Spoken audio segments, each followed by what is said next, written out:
The views and opinions expressed by the hosts and guests do not state or reflect those of the movement.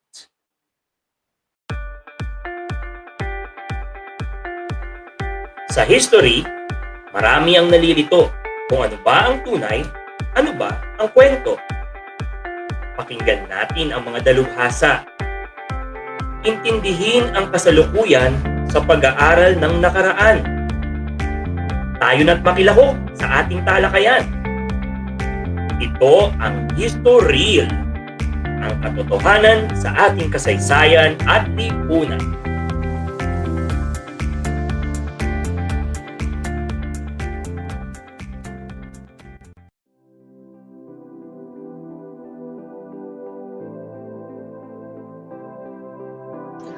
Mapagpalayang araw po sa inyong lahat. Welcome po sa ating podcast, HistoREAL, ang katotohanan sa ating kasaysayan at lipunan. Ako po ang magiging temporary host po nyo para sa araw na ito, si Jamaico Ignacio, President of the High School Philippine History Movement. Wala po yung ating usual host ngayon, si John Kevin Samson, Communications Director ng ating movement, sapagkat nagpapahinga siya ngayon dahil surprise, siya po ay bagong kasal. Our newlywed member, officer of the movement. We send our salutations, our congratulations to Kevin and his lovely wife, April. May they have an enjoyable life together. Again, we send our congratulations to Sir Kevin. So, yun na nga, bagong kasal si Sir Kevin, nagpapahinga siya ngayon. So ako muna ang pansamantalang magiging host para sa ating podcast ngayon. Ngayon, para sa araw na to, pag-uusapan natin ang isang, for me, kakaiba pero nakakatuwang paksa. We're going to talk about comparative history between the Philippines and America. Why? Well, recently, we've had issues with the West Philippine Sea. We have troubles with our neighbors, with China, with regards to territorial claims in the Spratleys Islands. And one of the biggest allies that we could actually rely on with regards to our troubles with the West Philippine Sea is the world's current superpower, obviously, the United States of America. If we're going to look into our history, I think alam nyo naman lahat, matagal ang ating relationship with America. In fact, one of our biggest bargaining chip in the West Philippine Sea is the Mutual Defense Treaty of the Philippines with the United States of America. We have to take into account, kakaunti lang ang mga bansang may MDT or Mutual Defense Treaties ang Estados Unidos with countries around the world. Japan, Korea, Australia, kakaunti lang actually. And according to our own Mutual Defense Treaty of 1951, kapag ang isang foreign enemy or hostile agent abroad would attempt to destroy or burn down or attack any naval ship or any military asset of the Philippines, according to the MDT or the Mutual Defense Treaty, the United States is obliged to help. The Mutual Defense Treaty connects us to the United States. And the MDT is actually a byproduct of our independence from America, which was, again, if we're going to look into the history, obviously, we were a former American colony. And when we were quote-unquote raised by the Americans, they actually shaped the Philippines after the Americans. Our democracy is very similar to the Americans. We have a president, we have a Senate, we have a House of Representatives. Basically, our political institutions is somewhat similar in terms of form to the United States. So our history, our political systems, medyo may kahawig siya. Well, actually, kahawig naman talaga siya ng Estados Unidos. Kaya pag-uusapan natin ngayon, dahil medyo related siya sa West Philippine Sea issue, pag-uusapan natin ngayon yung comparative history ng Estados Unidos at ng Amerika. Okay? And with that, meron tayong isang bisita na tutulong sa atin pag-usapan ang comparative history ng Pilipinas at ng Estados Unidos. let me introduce to you our guest, and personally, for me, a good friend and very good mentor. Let me introduce Mr. Frederick Tomas. He is an English teacher at the Ateneo de Manila Junior High School and has been teaching for 28 years in the Ateneo. He is a graduate of the University of the Philippines with a BA in psychology and an MA in reading education. Mr. Tomas is a bit of a history enthusiast, and his teaching of literature has had him study the historical context of what he teaches, such as Animal Farm and To Kill a Mockingbird. So ginagamit talaga niya yung kasaysayan, lalo ng kasaysayan ng Estados Unidos sa literature. He continues to follow history as it unfolds in current events and often comments on them in his blog, Daily Musings. Again, ladies and gentlemen, let me introduce to you our good friend, Mr. Frederick Tomas. Sir Eric, kumusta na po kayo? How are you? Mabuti naman, Jamaico. Thank you for that introduction. It's great to be here. I'm excited for what we're going to be discussing tonight. All right. Thank you very much, sir. FYI lang po sa ating listeners. Sa faculty room kasi faculty room namin, kadalasan kapag nag-uusap kami about politics, history, culture, normal circle namin yan si Kevin, ako, si Sir Eric, Frederick Tomas, and one of the officers of the High School Philippine History Movement, si Remington Regado, and so many other faculty. And it's a joy to invite Sir Eric in our podcast. So thank you again, Sir Eric, for coming to our podcast for today. Now, yes, sir. Thank you very much. Now, going back to our topic, comparative Philippine-American histories. We mentioned in your biography that you've really used American history in literature to provide color, to provide context to a lot of the readings that you've taught to your students, such as we mentioned in the intro, Animal Farm and To Kill a Mockingbird. So mukhang you really researched much of this historical context, given the fact it really gives additional details to your discussions in class. Given that you've really went into American history, maalam kayo sa American history dahil yun yung hinihingi ng inyong profession. Can you tell us, what do you know of American history? Can you give us some of your knowledge about American history? Well, of course, since it's tied to specific time eras, particularly kasi To Kill a Mockingbird is set in 1935 in the United States when segregation, Jim Crow laws were in effect. And as much as possible, we try to share with our students the context, what was going on at the time, what were the Jim Crow laws, how did the Jim Crow laws originate, where did they originate, and what was its effect on the society at the time. So yeah, that meant I had to read about those. I had to go back as far as the roots of slavery to some extent. Although, of course, sa classroom, hindi namin masyadong tinatalakay yun dahil that might be a little too much context. But I think it's also important, at least as a teacher, to be able to understand these contexts where it's coming from, because, of course, it helps me teach the book better to the students, if that's the case. Of course, aside from that, as mentioned, I'm a bit of a history buff, so different parts of American history, actually, different histories I've read. So American history, particularly yun nga, from the Civil War onwards uh, to probably about World War II to some extent, because nga those are the interesting parts.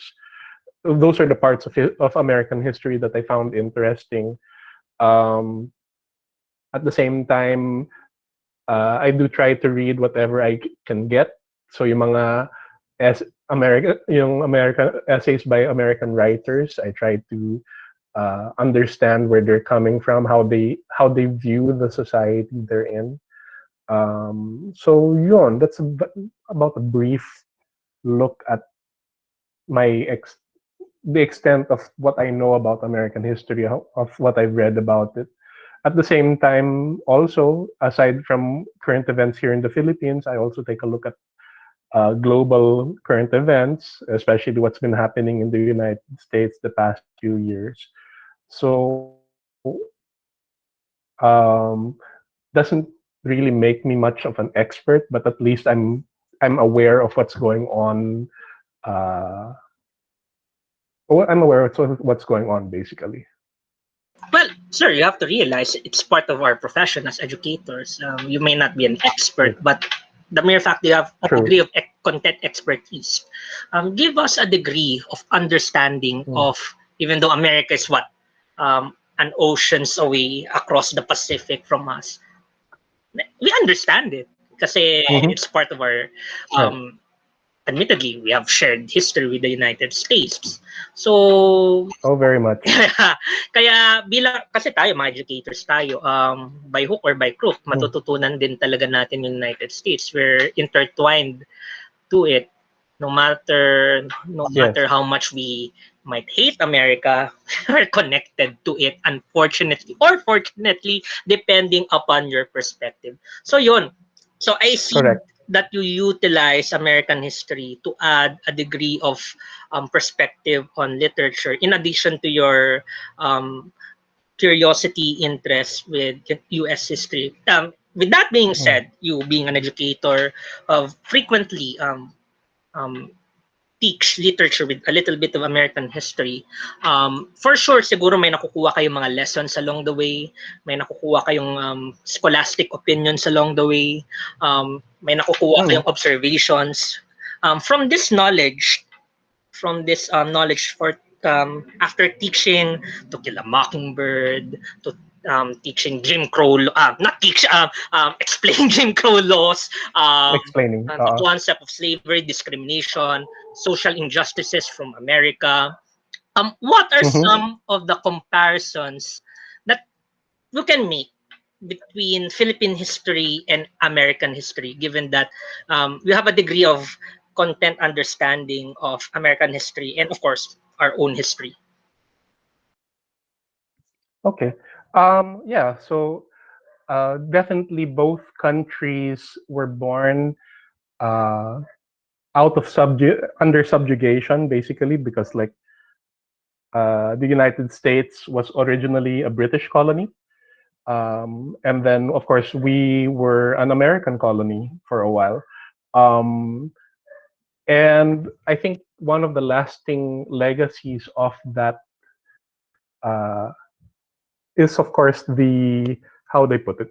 Well, the fact that both countries rose up against the subjugators, although dare I say, I guess uh, the Americans, I think, were a little more successful in throwing off the chains of subjugation than we were, because in their case, yeah, they were able to win. They were able to force the British to quarter. In our case, well, it took a world war to grant us our independence as a country, I think. But yeah, aside from that, one of the lasting legacies from the United States, of course, is the fact that we're both democracies. You know, we choose our leaders via popular election. Although even that, there are differences because like sa United States, meron sila yung tinatawag na electoral college na kahit sa mga mismong Amerikano, hindi nila yung iba hindi pa rin masyadong naiintindihan kung bakit may electoral college ang United States. Basically, that means that each state is based on their population, is allotted a number of votes in the electoral college, and apparently winning a state means that that candidate, whether Democratic or Republican, gets the electoral college votes for that particular state. It's a winner take all sort of situation. So that's why states with yung mga states with large populations like Texas, Florida, and California New York. tend to command New York, right? Tend to command a lot of electoral votes, but generally speaking, din kasi a lot of these votes, a number of these states have been fairly reliable in voting either Democratic or Republican. So minsan yung mga Republican and Democratic strategists, they won't campaign as hard anymore in those states because they know that, like let's say California, for example, has been fairly reliably Democratic for a while now. You can correct me. People Yeah, can you're right, correct me sir. if I'm wrong there. But I know that it's been a Democratic. It's been voting Democratic for a while. So it's unlikely that it will flip to being Republican anytime soon. Which is why in the states the campaign tends to focus on what are called battle state grounds, right? Battleground states pala. Sorry, that wherein the voting of the population of that state hindi masyadong klaro kung magboboto sila ng Democrat or Republican. So like let's say in the past elections sa 2020, one of the battleground states was Georgia. Because in 2016, I believe it voted I think former President Donald Trump won there. And in this past elections, it was Democratic candidate Joe Biden who won it, and his winning of other battleground states won him the elections, basically. That's interesting because ang nangyayari dyan, based from your scenario, some of these politicians will be forced to focus their campaigns on certain states while neglecting, say for example, Yes. halimbawa lang, alam mong Republican state na ang random state na I think na talagang Louisiana, that's a Republican solid. Dahil alam mo That's Republican definitely a state, red state. yeah, papabayaan mo na lang. So dahil alam mo tinitingnan mo yung electoral map, hindi mo siya masyadong papansinin. Unlike in our setup wherein we follow the popular vote. Paramihan talaga ng votes. Yung dami talaga ng votes yung tinitingnan natin. So kung if you're wise, Actually nga, kung you're gonna tutusin, campaign all across the Philippines. Correct. If you consider nga, ang nakakatawa dyan, if I recall right, in 2016, the popular vote was won by the Democratic candidate Hillary Clinton, but she did not win enough electoral college votes to be elected. I think the same thing happened in 2000 when George W. Bush won over Al Gore. If I recall right, Al Gore had the popular vote then, but he also lost the election. He also lost the presidential elections because of the electoral college. Actually, I'm looking at the numbers right now. Oh, sorry, sir. Go ahead. Yeah, and if they did it the way they do it here in the Philippines, I think American history would be radically different if they used the popular vote instead of the electoral college. Actually, I'm looking at nabanggit nyo kanina si Hillary Clinton eh. Yung actual popular vote ni Hillary Clinton, I'm looking at the numbers right now from CBS News from 2016. Ang nakuwang vote ni Hillary Clinton ay 65 million. Habang ang nakuha lang ni Donald Trump ay 62 million. If you're gonna follow actual democracy, we're actually gonna follow the popular vote. Ang dapat naging presidente ng Amerika si Hillary Clinton. But because of the electoral map, ang nakuha because of the electoral college, electoral college, ang nakuha ni Hillary Clinton 227 compared to Donald Trump na 304. So what does that imply? The electoral college followed the numbers of a small group of people who represent states rather than the actual number of the entirety of America. So the contemplation right now is, and I'm going to ask you this, sir, do you think this is democratic? Well, actually, if you have to consider then kasi the roots of the electoral college, because nga it was meant supposedly to ostensibly to balance, big states and small states to some extent. But in fact, actually, I wish I had pulled up the resource for that one. I remember reading somewhere that the electoral college actually has its roots in the slave owners' votes, because nga back then only white men could vote, and definitely mas konti ang mga tao sa southern states kaysa sa northern states. So yung mga southern states, when they were drafting and this is not verified, so but I'll try to find the source for that again. But they didn't want to be trampled on by the North, so that's part of why the electoral college came to be, so that just because you have a large concentration of people in one state does not mean that it gets to decide the fate of the entire country, I guess. I'm looking at the numbers actually from another set of votes. Nabanggit nyo kanina si George W. Bush versus Al Gore. Dun sa mga nabuhay noong year 2000, like me, when I was 10 years old during that time, this was before 9/11. One of the bigger controversies before 9/11, hindi nila alam sino magiging presidente. It's either George Bush o si Al Gore. Correct. Kung titignan niyo the battleground there was Florida. Correct. That's Florida.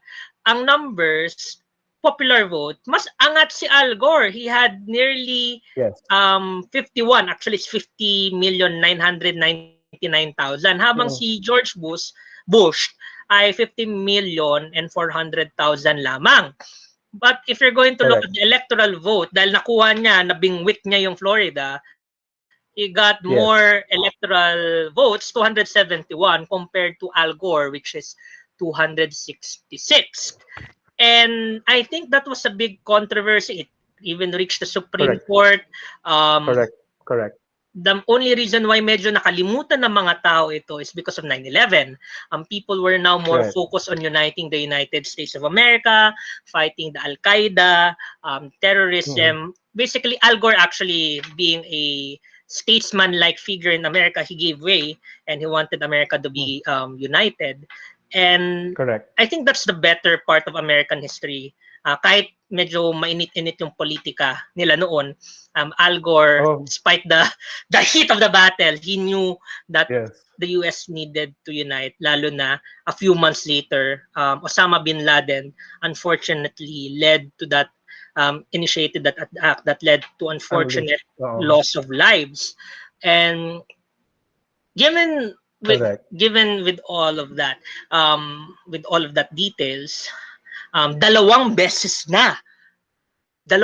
the 2000 elections and the 2016 elections, napunta yung presidency not actually to the person that is preferred by the entire people, but rather by the system, not the people.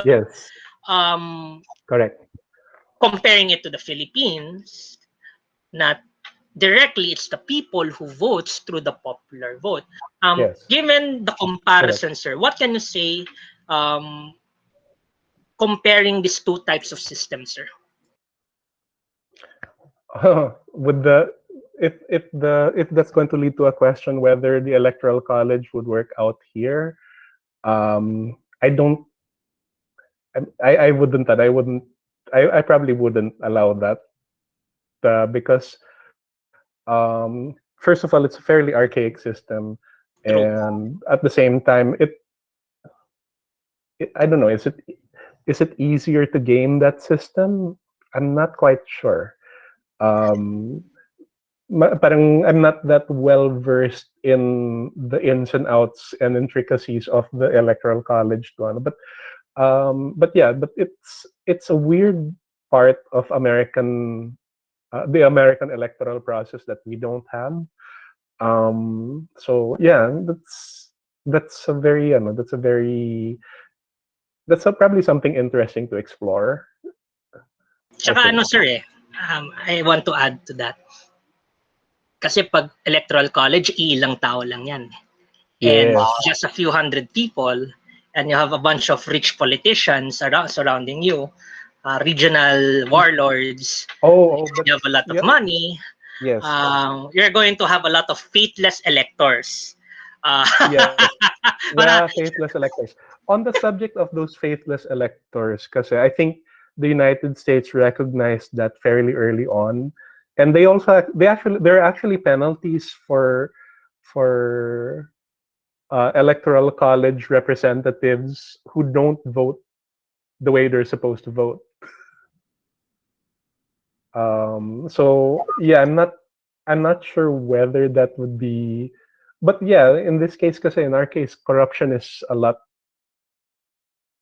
And actually, on that subject, I really don't know whether it's the same thing uh, because if you look at the United States, um, it also has its share of corrupt politicians and corrupt practices. that's true.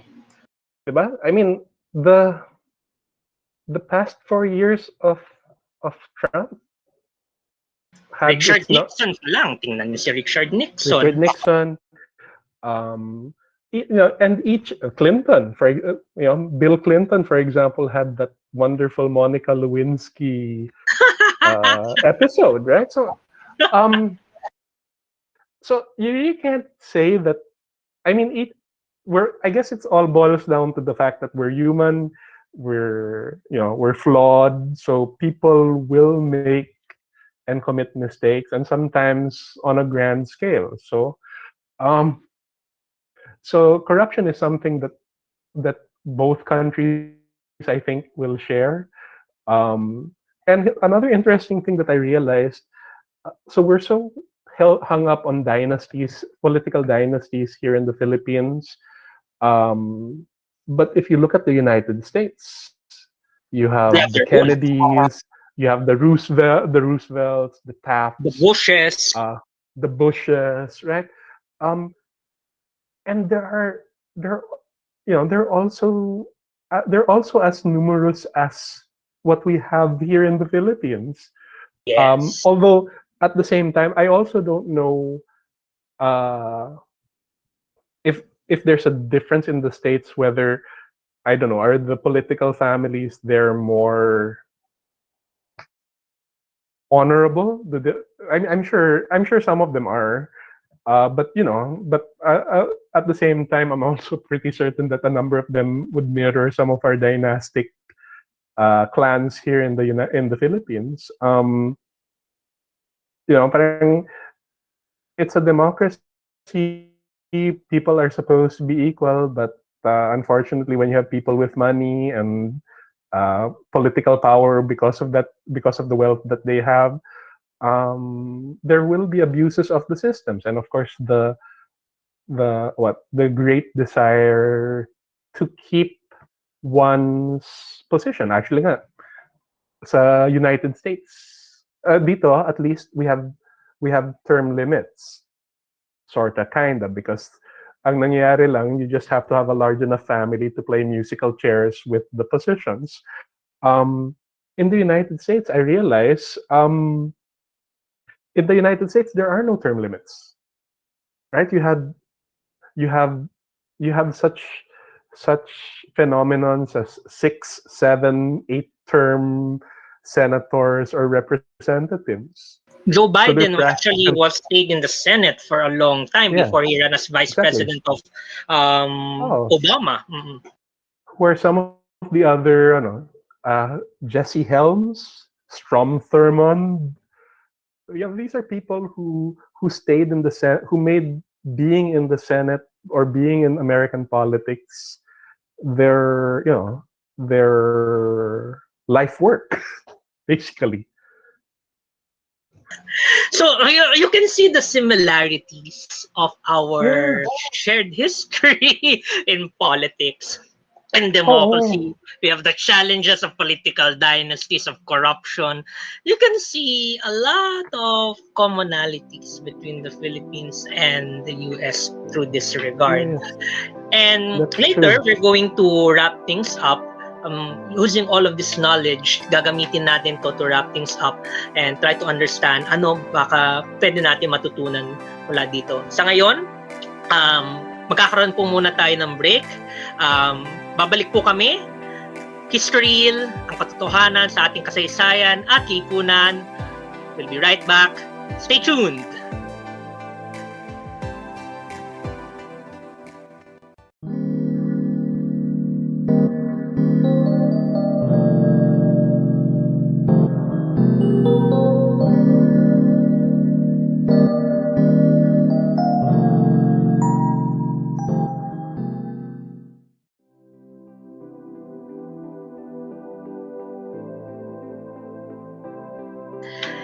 And we're back to our podcast, HistoREAL, ang katotohanan sa ating kasaysayan at lipunan. We're here with our guest, Sir Frederick Tomas. Pinag-uusapan natin yung comparative history ng Pilipinas at ng Amerika.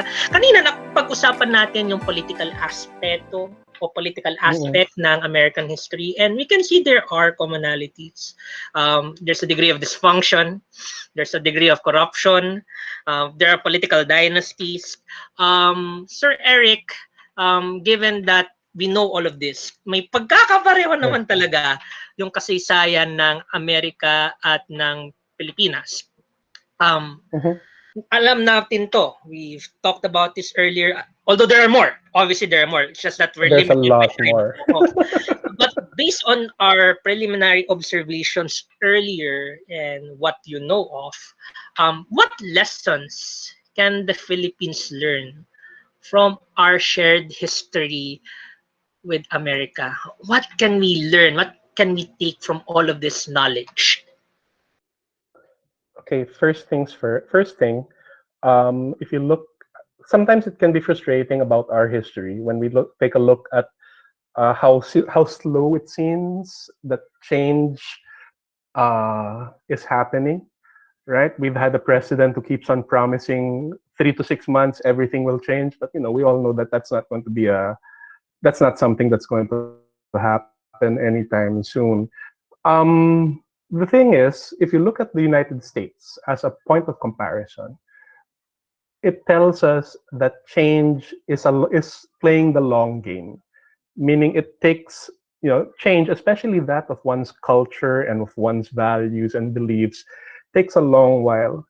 Just to illustrate the timeline, they fought in the 1860s. From 1860 to 1863, they fought a civil war over slavery. Jim Crow laws of segregation existed all the way until the late 1950s or early 1960s.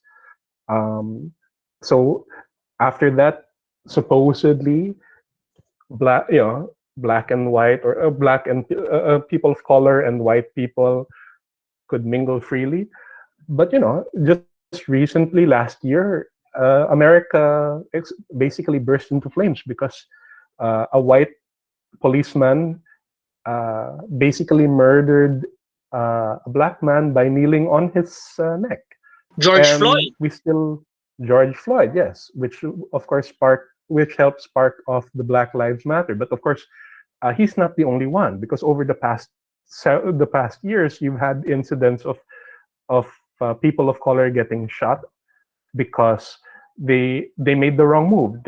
They reached into their glove compartment. The policeman assumed that he was getting a gun and basically shot him. And it turns out he was getting the car registration from his glove compartment. And it's still ongoing. So it tells us that racial attitudes aren't going. I mean, to be fair, I think the United States has come a long way now, right? But it still can get better, and it will take a long while. But it's going to take a long while. And in our case, sadly, if we want to see any sort of social change happening, if we want to see any sort of social change happening, if we're lucky, my grandchildren, your hopefully your children, but most likely our great grandchildren will get to see a better Philippines. That's one. Two, one last comparison I'm going to make, and I noticed this: both the common Filipino and the common American don't really know or seem to appreciate their history so much, right? That's why they're so prone to being manipulated by fake news, by disinformation manipulators here in the Philippines and even in the States, right? That's true. You have, and I'm not going to name these outfits. We know them. I'm not going to give them any. Yeah. Right, but yeah, it just emphasizes how important knowing one's history, and meaning there has to be a good way to compel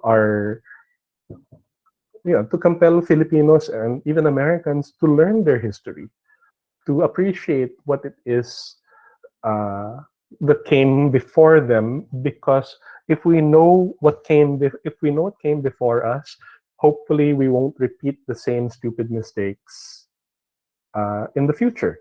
But the fact is, at this point, we're stuck in repeating mistakes because we're still a ways off in getting to that point where people are actually aware of what has happened in their past, and that's the important thing. Curious, because state brutality has been very prevalent in America, lalo na noong 50s and 60s, leading up to the civil movement.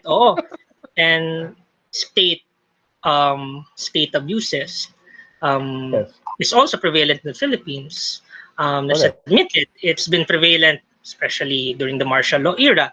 A lot of desaparecidos, a lot of political, prisoners, a lot of political prisoners during the martial law were actually victimized. Innocent people were killed, similar to what happened to George Floyd. So we can see that there are commonalities between our history. And you are correct, sir. Tama-tama kayo. Akmang-akma yung inyong nabanggit. Kailangan nating magbalik tanaw sa ating kasaysayan, pati na rin sa kasaysayan ng mga bansang malaking impluwensya natin tulad ng Estados Unidos. Sapagkat, una sa lahat, kung nakaugnay tayo, whether we like it or not, nakaugnay tayo sa kanila. And number two, mukhang may makukuha tayong mga aral mula sa mga kasaysayan na to. At dahil dito, tulad na banggit niyo, sir, mahalaga ang kasaysayan sapagkat nagbibigay ito ng mahalagang mga aral sa atin. Totoo. Kasi kung hindi natin o hindi tayo matututo sa mga aral na to, uulit-ulitin lang natin ang mga problema natin. At tama kayo, sir. Mahalaga ang kasaysayan.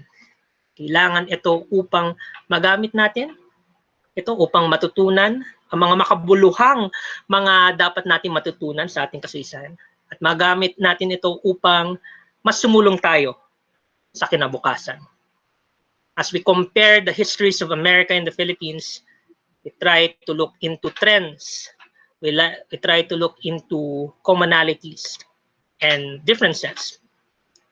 I hope we'll be able to use some of these lessons in order to improve ourselves. And based on history, change is not a short-term game. It's a long-term game. It took America 200 years to at the very least achieve a degree of economic prosperity. The Philippines achieved its independence genuine political independence in 1948. We're roughly around 70 years. We're relatively young compared to other nations in the world. So if we want genuine change, we have to gear ourselves as citizens in nation building and prepare ourselves in the long-term game.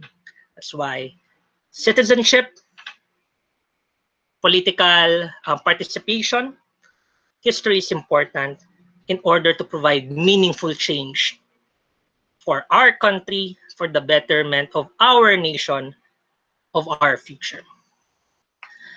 So yun po ang ating podcast para sa araw na to. Maraming salamat, Ginoong Eric Tomas, sa pagtangkilik sa ating podcast.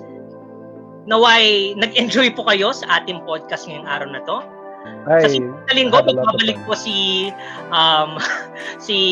Ginoong Kevin Samson sa pag-host. Muli, Sir Tomas, maraming salamat. Maraming salamat, Jamaico. Okay. Thank you very much po sa pakikinig. Please like our page, High School Philippine History Movement. And please follow us in Spotify and in Anchor FM. HistoREAL, ang katotohanan sa ating kasaysayan at lipunan.